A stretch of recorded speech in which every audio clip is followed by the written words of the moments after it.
하나님의 성령을 근심하게 하지 말라. 그 안에서 너희가 구원의 날까지 인치심을 받았느니라. 우리 한 번 더 시작. 하나님의 성령을 근심하게 하지 말라. 그 안에서 너희가 구원의 날까지 인치심을 받았느니라. 아멘. 오늘은 성령을 근심하게 하지 말자. 한번 따라하겠습니다. 성령을 근심하게 하지 맙시다. 자, 그나저나 오늘이 몇 월 며칠이죠? 10월 31일, 10월의 마지막 밤.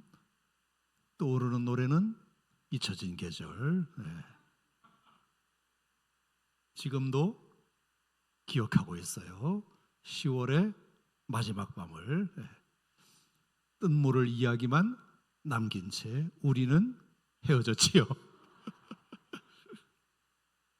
내가 지금 이걸 왜 지금 설교 시간에 하는지 모르겠지만 어쨌든 우리가 하나님을 더 기억하기 위해서 이 10월의 마지막 밤을 기도로 보내는 여러분들에게 하나님의 축복이 있을지어다. 네. 그 가사 중에 제가 이렇게 떠오르는 가사가 언제나 돌아오는 계절은 나에게 꿈을 주지만 이룰 수 없는 꿈은 슬퍼요 나를 울려요. 이용이 그렇게 노래했잖아요. 원래 이걸 조영남 씨한테 주려고 했던 노래인데 조영남 씨가 거부해가지고 이용 씨한테 간 거래. 진짜 아까운 노래를 놓친 거죠. 하여튼 그게 중요한 게 아니고 언제나 돌아오는 계절은 나에게 꿈을 주지만 이룰 수 없는 꿈은 슬퍼요 나를 울려요. 참 우리가 사는 세상이 그렇다는 생각을 합니다. 뭔가 기대는 계속 만들어내지만 그래 내일은 오늘보다 낫겠지, 나중은 지금보다 낫겠지 그런 기대를 하고 살지만 그 던져놓은 희망이 나에게 절망이라는 것을 가져다 줄 때 그 상심은 더 큰 것 같습니다. 사실 우리 인생에는 많은 사람들이 대부분 다 오늘도 필요한 조건을 충족시키기 위해서 살잖아요. 그게 나에게 충분 조건이라고 기대하고 말입니다. 그래서 어느 정도 우리가 돈을 많이 모으면 그것이 나를 충분하게 할 것이다. 또 명예나 권세를 얻으면 그것이 나를 충분하게 할 것이다. 내가 누군가와 결혼하면 그 남자가 그 여자가 나를 충분하게 할 것이다. 내가 박사학위를 받으면 그 지식이 나를 충분하게 할 것이다. 내가 외모를 더 아름답게 멋있게 꾸미면 그 외모가 나를 충분하게 할 것이라고 기대하지만 그것은 충분 조건이 아니라 필요 조건이기 때문에 절대로 필요 조건으로 우리의 충분함을 가져다 주지 못하는 것 같습니다. 결국 그 역시도 끝이 있고 영원하지 못하고 그리고 그것을 내려놓을 때는 더 허전한 것이 찾아오고 만족이 없고 그래서 더 큰 자극이 필요하고 나의 내면과 심령을 채우지 못합니다. 잡을 수 없는 무지개처럼 되는 거죠. 그래서 세상의 꿈의 끝은 언제나 슬프고 눈물이지만 우리가 하나님 안에서 누리는 꿈은 저 자체로도 충분하다. 저는 그렇게 생각합니다. 여러분, 하나님은 우리의 필요 조건이기도 하시지만 충분 조건이십니다. 여러분, 그래서 우리 인생에 필요한 것은 필요한 만큼 있으면 되고 충분해야 할 것이 충분히 있어야 됩니다. 아멘. 그것이 하나님의 은혜이고 하나님이 주시는 평강이고 하나님이 주시는 위로이고 하나님이 주시는 소망이고 하나님이 주시는 기쁨이고 하나님이 주시는 지혜고 하나님이 주시는 용기고 제가 늘 하는 말씀이지만 우리 인생에 필요한 조건들은 어떤 것 하나로도 절대로 우리에게 만족을 줄 수 없어요. 돈이 있으면 무엇도 있어야 되고 이것이 채워지면 무엇도 있어야 되고 뭣도 있어야 되고 뭣도 있어야 되고, 그리고 그 모든 것을 다 가져도 우리 인생에 충분하지 못하다고 사람들은 말하는데, 하나님이 우리에게 주시는 충분 조건은 뭣도 있어야 되고 뭣도 있어야 되고 필요 없어요. 그냥 하나만 있어도 충분해요. 예컨대 하나님이 내게 주시는 평안, 그 평안 하나만 있어도 충분합니다. 그죠? 하나님이 내게 주시는 소망, 그거 하나만 있어도 우리는 충분히 넉넉하게 이 하루를, 또 우리의 고난을 이겨낼 수 있고, 하나님이 주시는 용기, 그거 하나만 있어도 하나님께서 나에게 닥치게 만드신 어떤 어려움과 난관을 충분히 극복하고도 남음이 있고, 아멘. 하나님이 주시는 지혜, 그거 하나만 있어도 그거로 충분히 우리가 이 땅을 살아가는데 전혀 문제가 없다, 그런 생각이 들어서 우리 고린도후서 3장 5절에 보면은 우리의 만족은 오직 하나님으로부터 나느니라. 한번 따라합시다. 우리의 만족은 오직 하나님으로부터 나느니라. 아멘. 믿으시면 아멘. 우리의 만족은 오직 하나님으로부터만 나느니라. 여러분, 고린도후서 3장 5절 말씀을 꼭 기억하세요. 이사야 58장 11절 말씀도 보면 여호와가 너를 항상 인도하여 메마른 곳에서도 내 영혼을 만족하게 하며, 메마른 곳에서도 내 영혼을 만족하게 하며, 풍요로운 곳에서도 내 영혼이 만족하지 못했지만 하나님이 우리를 인도하시면 메마른 곳에서도 내 영혼이 만족하게 된다. 내 뼈를 견고하게 하리니 너는 물된 동산 같겠고 물이 끊어지지 않는 샘 같을 것이라, 이렇게 말씀하셨어요.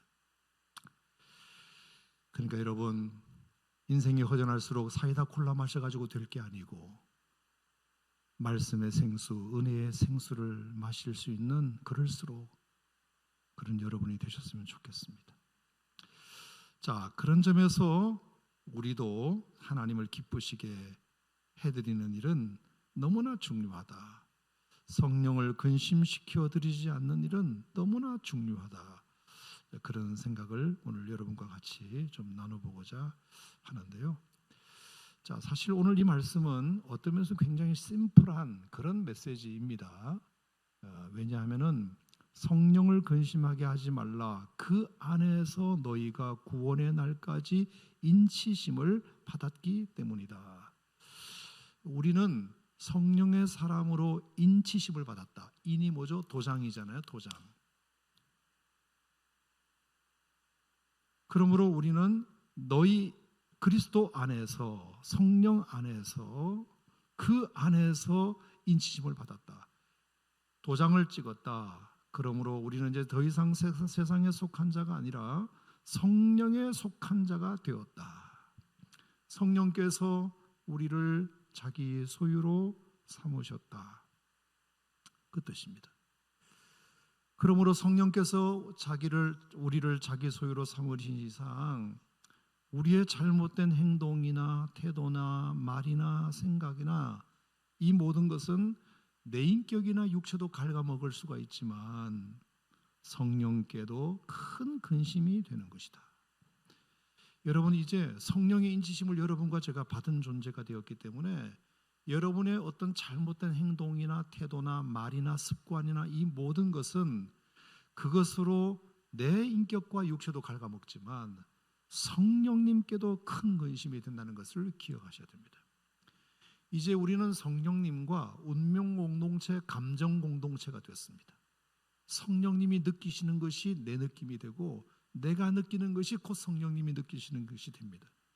성령님께서 나를 당신의 소유로 삼으셨고 우리는 성령님께 속한 자가 되었기 때문에 우리가 아프면 성령님도 아파하시고 우리가 기뻐하면 성령님도 기뻐하시고, 우리가 무엇을 잘못하면 우리의 잘못으로 끝나는 것이 아니라 성령님께 그게 그렇게 근심이 되고, 왜 우리가 음식을 상한 것만 하나 먹어도, 나쁜 불량식품만 먹어도 내 배가 아프잖아요. 그 음식 하나가 내 배를 아프게 하고 설사하게 하고 힘들게 하듯이 성령 안에 있는 내가 뭔가 잘못한 것이 있으면 그 고통을 이제 성령님이 느끼신다. 여러분 어떻게 생각하세요? 자, 이것은 우리가 느끼는 양심의 가치관은 조금 달라요. 근데 우리가 예배를 주일날 못 드렸다, 그것이 양심의 가책이 되는 것은 아니잖아요. 우리가 기도를 안 했다거나 주일을 범했다거나 이것이 보통 사람들에게, 성령이 없는 사람들에게 양심의 가책이 되진 않아요. 근데 우리는 그것을 느껴요. 예배를 못 드렸네, 내가 기도를 요즘 잘 못하네, 내가 주일을 범했네. 이것이 우리에게 가책으로 느껴진단 말입니다. 이거는 신앙의 가책이죠. 왜 그렇죠? 왜 보통 사람들은 느끼지 못하는 것을 우리는 느끼고 있을까요? 우리가 성령 안에 있기 때문입니다. 늘 우리에게는 이런 개념이 필요하다고 생각합니다. 여러분, 그래서 우리가 성경의 많은 인물들을 가만히 이렇게 살펴보면은 너무나 많은 성경의 인물들이 있지만 이 개념이 있는 사람과 이 개념이 없는 사람의 차이가 얼마나 큰지를 여러분이 한번 생각해 보셨으면 좋겠어요. 예컨대 하나님께서 천지를 창조하시고 제일 먼저 이 땅에 창조하신 인류의 시조 아담과 하와만 해도 그래요. 하나님께서 아담과 하와를 창조하시고 명령하시사 아담에게 그렇게 말씀하셨어요. 이 모든 동산을 다 너에게 준다. 그래서 이 모든 동산에 있는 나무의 열매를 네가 임의로 마음껏 먹을 수 있다. 하지만 선악을 알게 하는 나무 하나는 먹으면 안 된다. 그러면 너는 반드시 죽는다. 이제 그렇게 하나님이 말씀을 하셨어요. 자, 그런데 이제 사탄이 아담에게 어느 날 찾아와 가지고, 아담과 하와에게 찾아와 가지고 뭐라고 말했죠? 참으로 하나님께서 이 동산에 있는 모든 나무의 실과를 먹지 말라 하셨느냐? 모든 나무를 먹지 말라 하셨느냐? 자, 그렇게 이제 살짝 틀어서 인류의 시조에게 질문하려고 다가왔을 때 그 인류의 시조가 대답한 말이 뭐냐면은, 우리가 동산에 있는 나무의 열매를 먹을 수는 있으나 동산 중앙에 있는 나무의 열매는 먹지도 말고 만지지도 말라고 하셨다. 이렇게 말했어요. 자, 여러분, 여기에 삭제와 왜곡과 추가가 있습니다. 삭제는 뭐냐? 하나님께서 원래 인류에게 하신 말씀은 동산에 있는 모든 나무의 열매를 네가 임의로 먹을 수 있다, 그렇게 말씀하셨어요. 근데 인류의 시조인 아담과 하와가 그 사탄에게 대답할 때는 우리가 이 동산에 있는 것을 먹을 수는 있으나, 자, 뭘 뺐죠? 각종과 임의를 빼뜨렸습니다. 모든 나무를 마음대로 먹을 수 있다는 그 두 가지 중요한 부사를 빼버렸습니다. 그리고 왜곡시킨 것도 있습니다. 선악을 알게 하는 나무를 먹지 말라 그랬지 동산 중앙이라는 말을 하나님은 쓰지 않았습니다. 선악을 알게 하는 나무를 먹지 말라 그랬지 동산 중앙이라는 말은 아담이 쓴 겁니다. 왜곡시켰습니다. 그리고 먹지 말라 그랬지 만지지도 말라는 말씀은 하지 않으셨습니다. 그런데 은근슬쩍 추가했습니다. 여러분, 우리가 하나님 앞에서 하나님을 근심하게 하는 것이 세 가지가 있는데, 그게 뭐냐 하면은 하나님이 하신 말씀을 삭제시키는 겁니다. 내 안에서. 그리고 하신 말씀을 비트는 것입니다. 왜곡시키는 겁니다. 그리고 하지도 않은 말씀을 추가하는 것입니다. 얼마나 하나님께 근심이 되었을까요? 그 말을. 저건 내가 한 말이 아닌데 왜 내가 한 말을 빼지? 왜 내가 하지도 않은 말을 추가하지? 내가 한 말을 왜곡시키지? 성경의 모든 믿음의 위인들은 하나님의 말씀대로 더하지도 않고 빼지도 않고 그렇게 순종한 사람들을 하나님께서 기뻐하시고 칭찬하시고 복 주셨지, 자기 임의로 왜곡하고 추가하고 삭제하는 것은 하나님께서 매우 금하시고 성령께서 근심하셨습니다.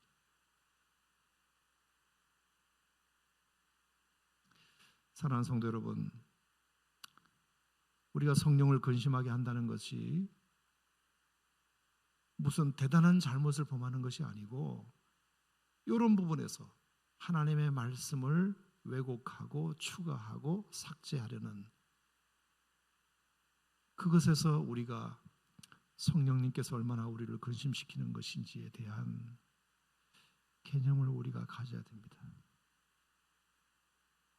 뿐만 아니라 다윗을 한번 살펴보면, 자, 어느 날 다윗이 자신이 부리는 요압 장군과 우리야 장군이 암몬 자손과 전쟁하는데 나가 있었습니다.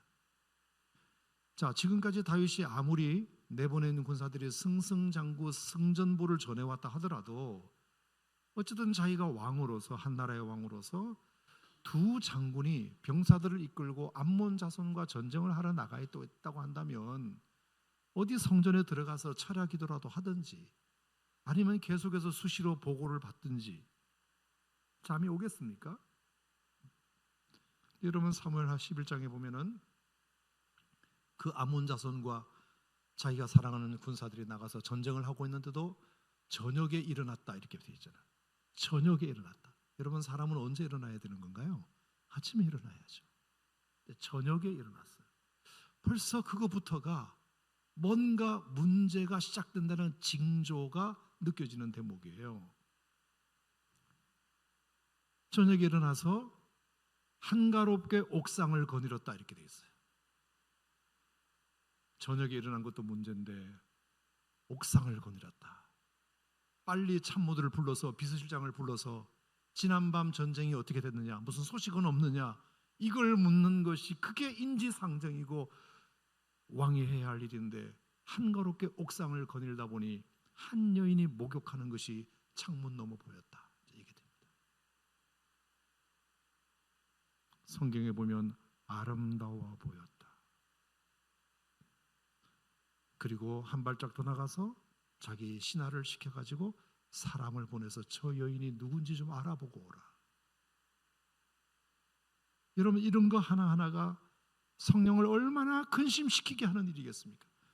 저녁 늦게 일어난 것도 그렇지, 옥상을 한가롭게 거닌 것도 그렇지, 어떤 집의 창문을 염탐한 것도 그렇지, 거기에서 목욕하고 있는 여인을 보고 어떤 여인인지 알아보라고 사람을 시킨 것도 그렇지.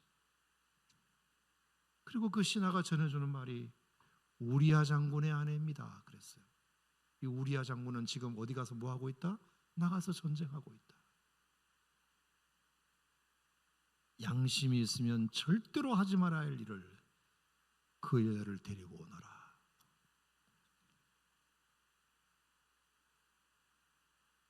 성령의 성령이 그 안에 있다면, 정말로 그가 성령의 사람이라면 벌써 처음부터 막았어야 될 일을 그는 하나하나를 더 진행시키고 더 진행시켜서 그리고 그날 밤 범하지 말아야 할 일을 범하게 되고요.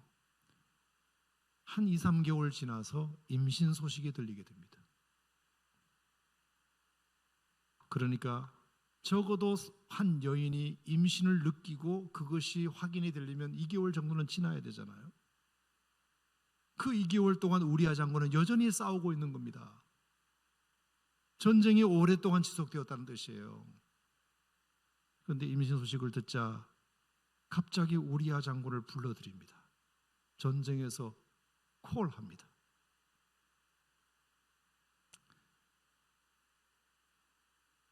피상적인 목적은 전세가 어떤지 알아보기 위한 목적이라고 말했지만 그 다윗의 속마음은 뭐죠?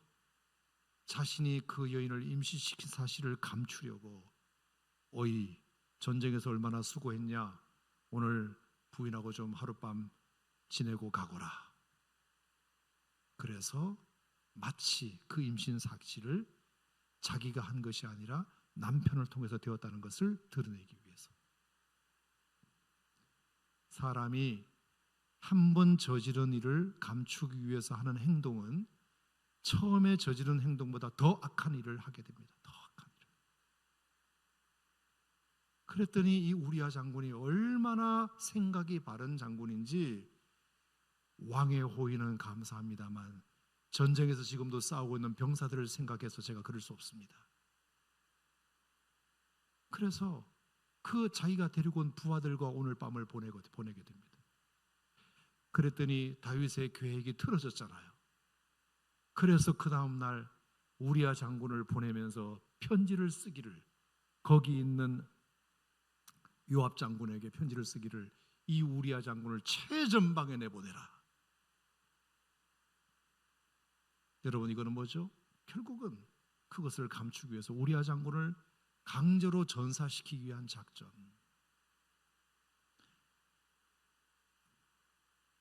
그래서 결국은 그 장군을 죽게 만듭니다. 전쟁에서. 얼마나 그 여인은 울었는지 모릅니다. 그리고 그 여인을 결국은 자기 부인으로 삼습니다. 밧세바. 사무엘하 11장 27절에 보면 이렇게 되어 있어요. 다윗이 행한 일이 여호와 보시기에 악하였더라.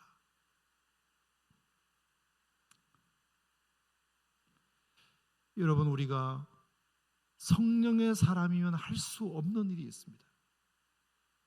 여러분, 이것은 성령의 사람이 아니어도 못하는 일입니다.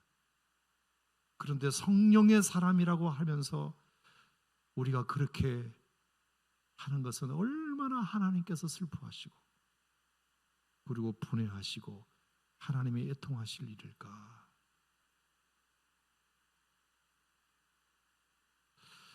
우리가 이런 개념이 없으면 성령이 그 안에 없으면 몰라도 성령이 없는 사람도 안 하는 것을 성령이 있는 사람도 할 수 있습니다. 이런 개념 자체가 없으면. 나단 선지자가 그 사실을 알고 나서 얼마나 다윗을 책망했는지 모릅니다.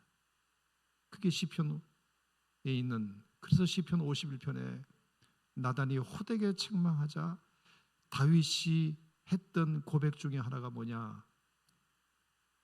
나를 주 앞에서 쫓아내지 마시며 주의 성령을 내게서 거두지 마소서.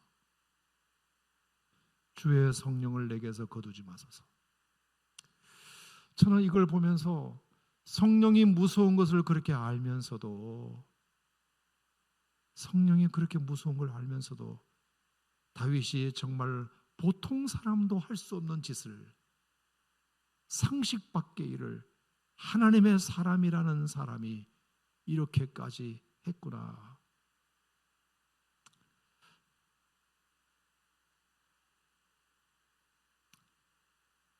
베드로 얘기를 마저 하고 오늘 결론을 내려보겠습니다. 여러분, 베드로라는 사람은 예수님의 수제자죠. 자타가 공인하는 수제자예요. 그러면 좋을 때만 좋은 게 아니라 예수님이 힘들 때도 그 힘듦을 같이 동고동락해야 그게 진짜 제자가 아니겠습니까? 예수님이 가장 힘들 때가 언제였나요? 예수님이 잡혀가실 때였겠죠. 근데 성경에 뭐라고 그랬죠? 베드로는 멀찍이 따라갔다. 그렇게 기록되어 있어요. 멀찍이. 가까이 따라가면 한패라는 소리를 들을까 봐. 그래서 멀찍이 문 밖에서, 마당에서 불을 쬐고 있었습니다. 그런데 베드로를 알아본 한 여인이 혹시 어디서 많이 본 사람 같은데, 저 안에 있는 예수랑 같이 따라다녔던 한패였던 것 같은데 혹시 아니냐고 그랬더니 처음에는 아니라고, 사람 잘못 봤다고. 아무래도 그런 것 같은데 맞잖아. 아니라고. 아무래도 맞는 것 같은데 아니란 말이야. 나는 저작자를 저주해. 그러면서 저주하고 맹세, 내가 저 사람과 함께 한패였다고 하면 내 손에 장을 지진다, 이런 뜻이잖아요. 그때 닭이 울었다, 그렇게 되어 있습니다. 닭 울기 전에 네가 3번 나를 부인하라는 말씀이 생각나서 베드로가 나가서 통곡했다, 그렇게 되어 있어요. 여러분, 제가 오늘 이 3가지 이야기를 그냥 들려드린 이유는 아담과 하와는 하나님이 직접 당신이 핸드메이드로 창조하신 존재잖아요. 대량 생산한 것이 아니고 하나님이 직접 창조하신, 사람에 의해서 태어난 것이 아니라 하나님이 직접 흙을 빚어 만드신 그 아담과 하와도 하나님을 근심하게 하고, 하나님의 말씀을 왜곡하고, 하나님이 하지도 않은 말씀을 추가하고, 하나님이 하신 말씀을 쏙 빼고,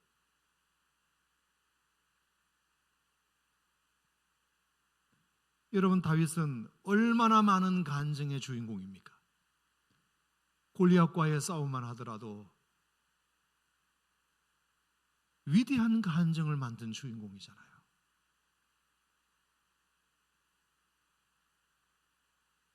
그가 얼마나 많은 시편의 고백을 하나님 앞에 올려드렸습니까?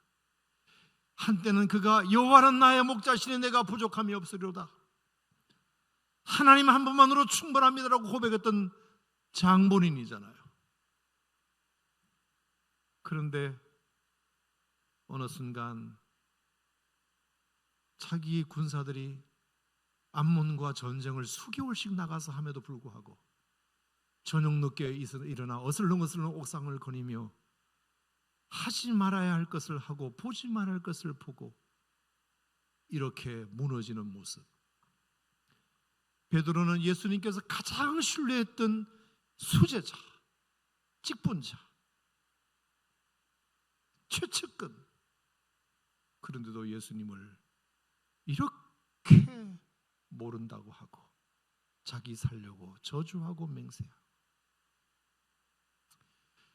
여러분, 우리가 믿음을 가지고 있다는 것이 얼마나 부실하다. 여러분, 절대로 여러분과 저를 자신을 믿으면 안 됩니다. 여러분 자신을 믿으면 안 돼요. 나는 언제든지 무너질 수 있는 사람이고 연약한 사람이고. 그래서 우리가 정말 매일 매순간, 정말 데이 바이 데이, 모먼트 바이 모먼트, 매일 매순간 우리가 하나님을 붙들지 않으면 언제 우리의 작은 틈을 타고 마귀가 침투하여 우리의 세속화가, 이 마귀의 세력이 우리를 넘어뜨릴지 몰라요. 그래서 마귀는 우는 사자와 같이 우리를 노려보고 있다. 여러분, 깨어 경성하실 수 있기를 축복합니다. 우리가 육신의 잠은 들 수 있지만 영적인 잠은 절대로 들면 안 됩니다. 언제 어떻게 치고 들어올지 모르기 때문입니다. 그래서 우리가 절대로 신앙은 다 됐다, 이만하면 됐지, 이런 거 없습니다. 여러분, 베드로가 예수님께서 임명하신 12제자의 대표고, 다윗은 그렇게 간증이 많은 사람이고, 하나님이 핸드메이드한 아담과 하와도 언제든지 무너질 수 있다는 것을 기억하고 신앙 앞에서 겸손해야 됩니다. 늘 민감해야 됩니다. 성령의 음성에 민감해야 되고, 혹시 이것이 유혹은 아닌가, 혹시 이것이 내가 지금 틈을 보이는 건 아닌가. 그렇게 하지 않으면 세상의 유혹은 너무나 거세기 때문에, 언제 치고 들어올지 모르기 때문에 조심하셔야 합니다. 우리가 성령님을 한시라도 우리가 붙들지 못하면, 내가 성령님에게 인침받았다, 내가 성령 안에 있다는 것을 늘 기억하고, 내 안에 성령님이 계시고 내가 성령님 안에 계시다는 것을 늘 기억하지 못하면, 민감하지 않으면 언제든지 우리가 넘어질 수 있다는 것을 기억하라. 절대로 자신을 믿지 마라. 직분도 여러분들을 지켜주지 못하고, 여러분이 옛날에 하나님을 만났던 수많은 간증도 여러분을 지켜주지 못하고, 그건 다 과거 완료된 겁니다. 오늘이 중요해요. 오늘 지금 here and now가 중요해요. 지금 내가 하나님을 얼마나 붙들고 있냐. 아멘. 그래서 우리는 예배 생활, 말씀 생활, 기도 생활이 절대로 놓을 수 없습니다. 과거에 내가 다 철학기도도 해보고 다 해봤어, 여러분, 그게 중요하잖아요. 지금 여전히 하나님 앞에 있느냐. 우리는 주님 부르시는 그날까지 우리가 그렇게 하나님으로부터 인치심을 받은 자로서 그렇게 살아가는 것이 참 중요하다 생각하고, 따라서 성령님의 민감합시다. 아멘. 우리 성령님의 마음에 늘 민감하게, 그래서 말씀 앞에 늘 서 있는 것이 우리에게 중요하다. 언제든지 우리는 무너질 수 있는 가능성이 있는 사람이라는 거. 감정 하나에 무너지고, 유혹 하나에 무너지고, 어떤 틈 하나에 무너지고, 그렇습니다. 그러니까 늘 우리가 그것을 조심해야 되겠다는 생각을 하면서, 자, 그런 걸 보면 참 이게 오늘 제가 이렇게 그냥 요한이라는 사람을 다시 한번 이렇게 이제 여러분과 같이 좀 나누면서 결론을 내릴까 하는데요. 정말 성령님으로부터 인치심을 받았다는 것을 한시도 잊어버리지 않고 살았던 사람 중에 한 사람이 예수님의 제자 중에 요한이라는 사람은 그런 사람 중에 한 사람이었던 것 같습니다. 물론 이 요한이라는 사람도 한때는 뭐 야고보와 요한이 서로 싸우면서 누가 크냐, 누가 왼쪽에 앉을 거냐, 누가 오른쪽에 앉을 거냐, 뭐 이렇게 싸웠기도 했던 사람이고, 천둥의 아들 보아너게 뭐 그런 별명도 가진 사람이기도 했고, 누가복음 8장인가에 보면은 사마리아로 예수님과 이제 여행을 떠나는데 사마리아에 있는 사람한테 미리 전가를 보내 가지고 예수님이 그 사마리아를 지나가는데 숙소를 좀 알아보라고 했더니 그 사마리아 사람들이 예수님 이름을 안 받겠다고 하는 소식을 듣게 되자 예수님께 이런 부탁을 하잖아요. 예수님, 어떻게 그럴 수 있습니까? 우리가 사마리아 땅을 통과해 가는 것을 그들도 영광스럽게 여기고 당연히 우리 일행을 받아줘야지 어떻게 우리를 숙소 예약을 안 받아줄 수 있습니까? 예수님, 불을 내려서 저 사마리아 땅을 아주 완전히 멸해버리시기 바랍니다. 이렇게 부탁할 정도로 굉장히 성질이 거시기 했던 사람이거든요. 근데 여러분, 우리가 요한에게 있는 최종적인 별명은 사랑의 사도잖아요. 사랑의 사도. 요한복음이나 요한일서나 요한이서 3서 이런 기록에 보면은 정말 예수님의 제자 중에서 하나님이 사랑이시다, 그 사랑에 대해서 그렇게 많이 언급한 사람은 요한 최고인 것 같아요. 좋아요. 여러분, 어떻게 이 요한이 그렇게 성질이 좀 그랬던 사람이 이렇게 사랑의 사도가 되었고, 그리고 예수님의 제자 중에서 가장 오랫동안 남아서 순교하지 않고 95세까지, 그래서 요한복음을 기록하고 요한 1, 2, 3서를 기록하고 요한계시록을 기록하고 그랬던 사람이 될 수 있었을까? 여러분, 그 과정을 보면 아주 단순한데 그건 뭐냐면은 요한은 예수님께서 자기에게 베푸신 그 은혜를 알았던 사람이에요. 은혜를 알았던 사람이에요. 이 성질머리가 더러운 나를, 어부 출신에 불과했던 나를 예수님께서 12제자 중에서도 유난히 3인방 하면 베드로, 야고보, 요한이잖아요. 그래서 베드로 장모를 고치러 갔을 때도 그 3명 데리고 가고, 야이로 회당장 야이로의 딸을 고칠 때도 3명 데리고 가고, 뭐 변화산을 경험할 때도 3명 데리고 가고, 겟세마네 동산에서 기도할 때도 다른 제자는 조금 멀리 뒀지만 베드로, 야고보, 요한은 내 근처에서 기도하게 하고, 자격 없는 나를, 이렇게 성질머리가 더러운 나를 예수님께서 유난히 이유도 없이 나를 끼고 돌고 사랑해 주신 그 은혜에 대한 생각이 있었던 것 같아요. 그래서 그 은혜에 대한 생각이 있으니까 여러분, 베드로는 멀찍이 따라갔지만 요한은 예수님 십자가 밑에까지 갔잖아요. 유일하게, 예수님의 12제자 중에서 유일하게, 여러분 한번 입장 바꿔놓고 생각해 보세요. 예수님께서 십자가에 달려서 고통당하실 때 다른 사람들도 다 눈에 띌 수 있지만 예수님의 12제자 중에 유일하게 요한이 근처에 왔을 때 예수님의 마음이 어땠겠습니까? 그 고통 속에서도 아마 큰 위로를 받으셨을 겁니다. 그래, 그래도 너라도 내 곁에 있구나. 예수님의 마음과 예수님의 그 고통을 알아들이기 위한 의도로 라기보다 그저 내가 주님으로부터 받은 은혜가 있으니 내가 이 은혜를 갚기 위해서라도, 그 은혜를 생각해서라도 내가 예수님이 영광 받으시는 자리에만 내가 갈 게 아니라 예수님이 고난 받으시는 자리에도 내가 가는 것이 은혜를 갚는 거다, 이렇게 생각을 하고, 자기가 뭘 할 수 있는 건 아니지만 그러나 그 곁이라도 지켜드리자, 그냥 그 마음으로 간 거잖아요.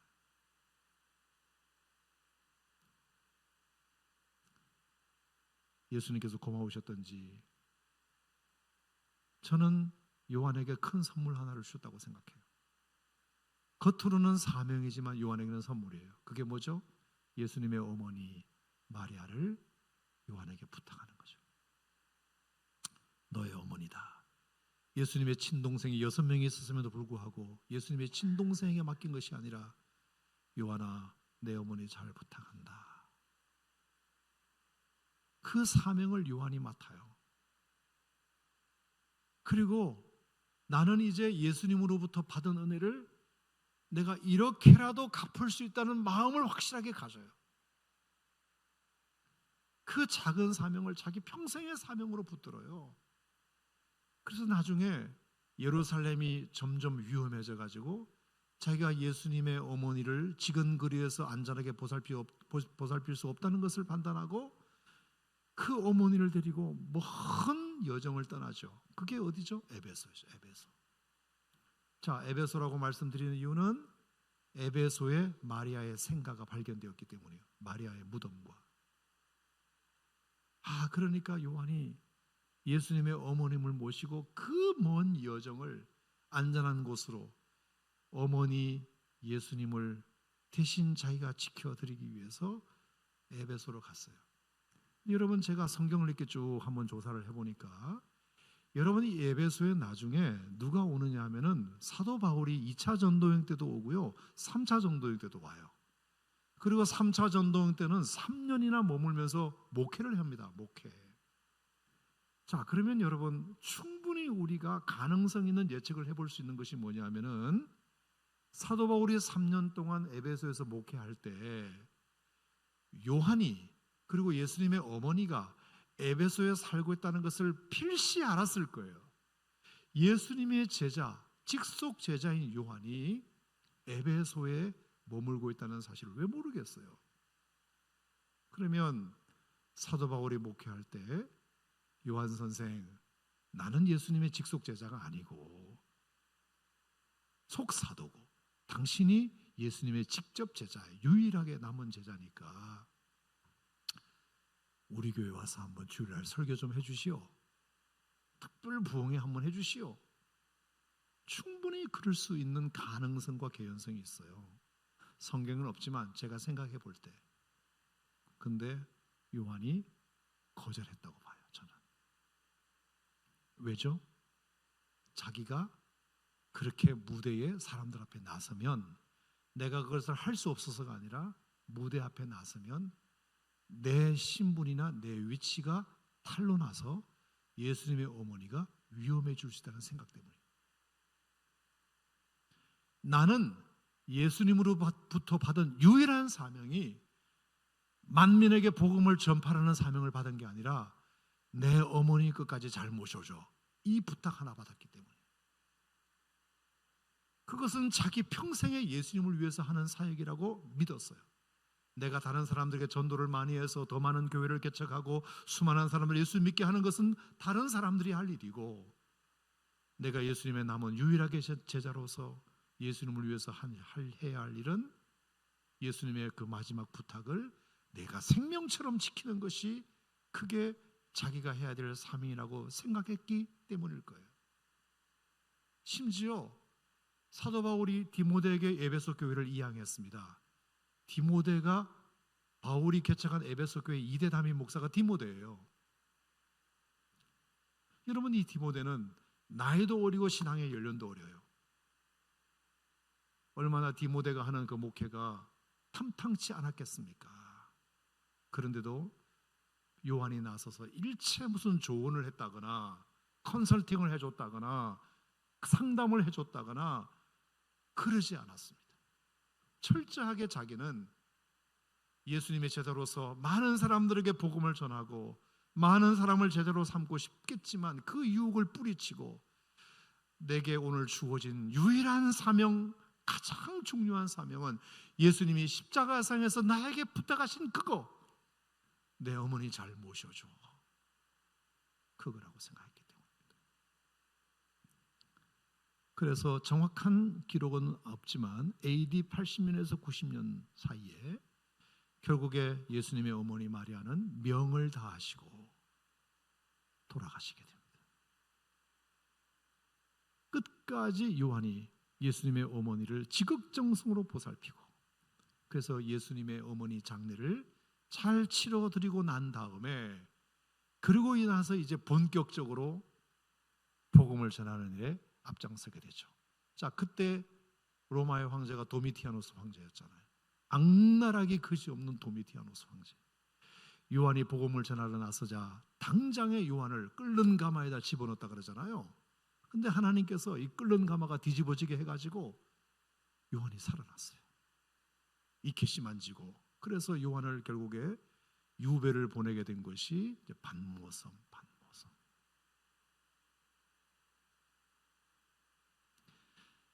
반모섬으로 유배되기 전에 그는 다시는 살아 돌아올 수 없을 것 같은 느낌에 요한 1서, 요한 2서, 요한 3서를 급히 씁니다. 급히. 그래서 짧아요. 요한 1서, 2서, 3서가 아주 짧아요. 자기가 반모섬에 가면 언제 내가 다시 살아 돌아올지 모르겠네요. 벌써 나이가 80대가 됐기 때문에 그 요한 1서, 2서, 3서를 급히 쓰고 가요. 90의 나이가 되었어요. 채석장에서 강제 노역을 했는데 밤에 자는데 하나님께서 잠을 안 재워요. 요한계시록의 그 환상들을 요한에게 보여주세요. 낮에는 채석장에서 일하고 밤에는 계시록을 쓰고 하나님으로부터 받은 계시를 써요. 그리고 7교회 회람을 시켜요. 에베소 교회, 빌라델피아 교회, 두아디라 교회, 서머나 교회, 라오디게아 교회.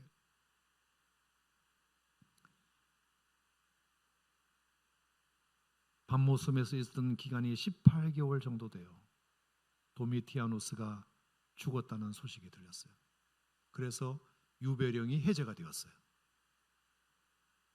그리고 18개월 후에 그는 다시 에베소로 돌아와서 내 평생 하나님께서 나에게 경험시키신 그 예수님을 마태복음, 마가복음, 누가복음을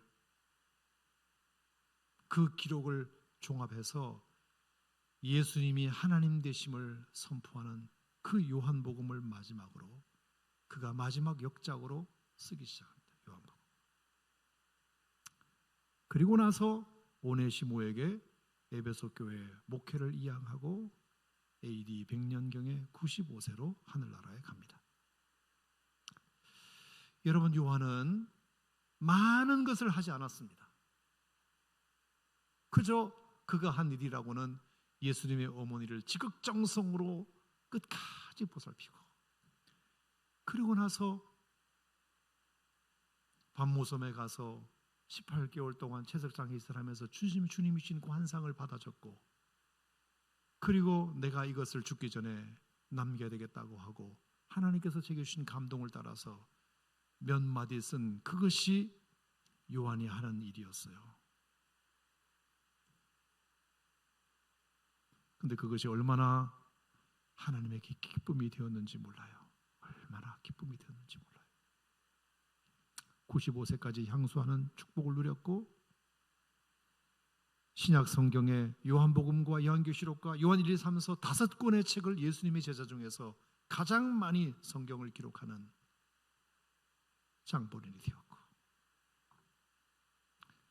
하나님께서, 예수님께서 당신을 제자로 인쳐주신 것에 대한 그 은혜를 잊어버리지 않고, 자격 없는 나를 예수님께서 특별하게 대우해 주시는 것에 대한 은혜를 잊어버리지 않고, 예수님께서 가장 힘들어 하실 때 그 자리를 지켜드림으로 말미암아 받았던 그 사명을 끝까지 최선을 다해서 자기가 수행하고 완수함으로 말미암아 저는 예수님의 제자들 중에서 가장 예수님에게 기쁨이 된 예수님도 할 수 없는 그 사명을 그가 맡아서 감당했기 때문에 예수님을 가장 크게 기뻐한, 예수님으로부터 인치심을 받은, 예수님으로부터 제자로서 부름을 받은 사람 중에서 가장 예수님의 마음을 흡족하게 했던, 저는 그런 제자 중에 한 사람이 저는 요한이라고 생각이 듭니다. 오늘 제가 여러분에게 드리고 싶은 말씀의 결론은, 여러분과 저도 예수님으로부터 인치심을 받은, 성령의 인치심을 받은 사람으로 믿으신다면 우리가 두 가지 꼭 기억했으면 좋겠습니다. 하나는 내게 맡긴 일에 정말로 죽을 때까지 최선을 다하는 것. 예수님의 어머니 복양하는 것이 멋있어 보이지 않고 귀찮아 보일 수도 있고, 왜 나는 더 많은 사람들에게 복음을 널리 전하고 교회를 많이 개척하는 위대한 사도로 쓰시지 않고 그냥 어머니 모시는 이 작은 일을 나에게 맡기셨을까 생각하지 않고, 예수님께서 나에게 일부러 콕 찍어 맡기신 일이니까 이것이 복음을 널리 전하는 것 이상으로 중요한 일이라고 생각하고 최선을 다해서 감당하는 것이 저는 예수님에게 가장 최고의 기쁨이 되었다. 여러분, 그것은 결국은 어디서 나온 마음이냐? 자격 없는 나를 예수님께서 제자로 픽해 주신 것도 감사하고, 12제자 중에서 부직갱야와 같은 나를 예수님께서 특별 대우하셔서 중요한 자리에 나를 데리고 다니시면서 나에게 기회를 주신 것에 대한 은혜, 그 은혜를 잊어버리지 않았기 때문에 정말 요한에게는 어떤 틈도, 사탄이 틈도 탈 수 없을 만큼 세속화가 들어오지 못하고 사탄이 들어오지 못하고 끝까지 처음부터 마지막까지 그 사명을 기쁘게 잘 감당하지 않았는가, 그렇게 생각이 듭니다. 제가 오늘 여러분에게 드리고 싶은 도전은, 우리가 세계 복음화를 내가 다 감당할 수 없거든요. 그죠? 그냥 하나님께서 내게 오늘 주신 분복, 믿음의 분깃, 사명의 자리, 그것이 무엇이든지 세상의 직업에도 귀천이 없다고 하는데 하나님 나라에서 무슨 귀하고 천한 것이 있겠습니까? 그냥 예수님의 어머니 하나 내가 챙겨드리고, 밥 챙겨드리고, 조반 시켜드리고, 잠자리 봐드리고, 오늘 아프신데 없는지 물어봐드리고, 이것이 주님의 일과 무슨 상관이 있냐고 생각하지 마시고 주님이 내게 부탁하신 일이라고 하면 그것이 귀하고 천한 것이 하나도 없으니까 우리가 그것을 귀하게 여기고 사명을 잘 감당하면, 저는 예수님께서 그 요한에게 장수의 복을 허락하여 주시고 신약 성경에 5권을 기록할 수 있는 은혜를 하나님께서 허락해 주시고, 아멘. 그리고 하나님의 사랑을 전하는 사랑의 사도라는 별명을 하나님께서 붙여주실 정도로 어느 제자보다도 위대한, 저는 그런 일을 감당한 사람이라고 생각됩니다.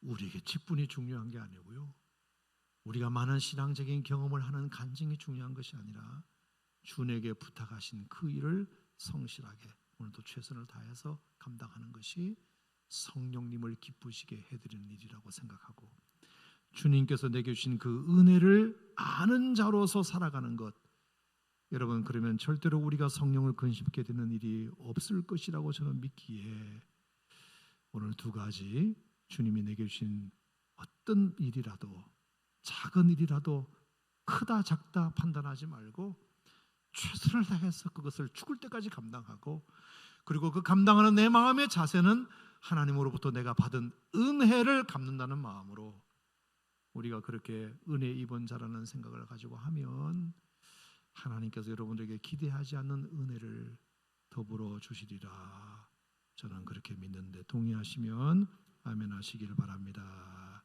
성령님을 기쁘시게 하는 일, 그게 무슨 거창한 것이 아니라 그냥 오늘도 내가 하나님께서 내게 주신 은혜를 잊어버리지 않고 오늘 나에게 주신 작은 사명, 하나님 맡기신 일을 최선을 다해서 감당하는 것이, 그게 성령님을 기쁘시게 하는 일이고 성령님을 근심케 하는 일이 아니고 성령으로부터 인치심을 받은 자의 역할이고 사명인 것을 기억하시기를 주의 이름으로 축원합니다. 고마우신 하나님 아버지 감사드립니다. 아무리 강조도 지나치지 않는 것이 있다면 우리가 은혜 입은 자라는 것을 잊지 않는 것이다. 그리고 하나님이 나에게 맡기신 작은 분깃과 같은 사명을 최선을 다해서 감당하는 것이다. 내가 유명해지지 않아도 좋아. 내가 많은 일을 감당하지 않아도 좋아. 그게 나에게는 중요하지 않아. 하나님이 나에게 주신 작은 일, 요한아, 내 어머니 잘 부탁해. 어머니 잠자리 봐드리고, 어머니 진지 조반 챙겨드리고, 아픈 데 없는지 살펴드리고, 더울 때 시원하게 해드리고, 추울 때 따뜻하게 해드리고, 그것이 주님의 일과 무슨 관계가 있느냐 생각하지 말고 주님이 부탁하신 거니까 그거 최선을 다해서 내가 해드리는 일, 그것이 나에게 맡긴 사명이야. 그리고 나는 이것을 할 만한 충분한 이유가 있어. 왜? 주님이 나에게 은혜를 베푸신 게 너무 크니까. 12제도로 뽑아주신 은혜도 큰데 나를 이렇게 특별을 대우해 주시고 중요한 곳에 나를 데리고 다니시고 중요한 것을 경험시켜 주신 그 은혜를 잊어버리면 안 돼. 요한의 순전함이 그를 95세까지 장수하게 했고 신약 성경에 5권을 기록할 수 있는 은혜를 주셨다고 저는 믿습니다. 아멘.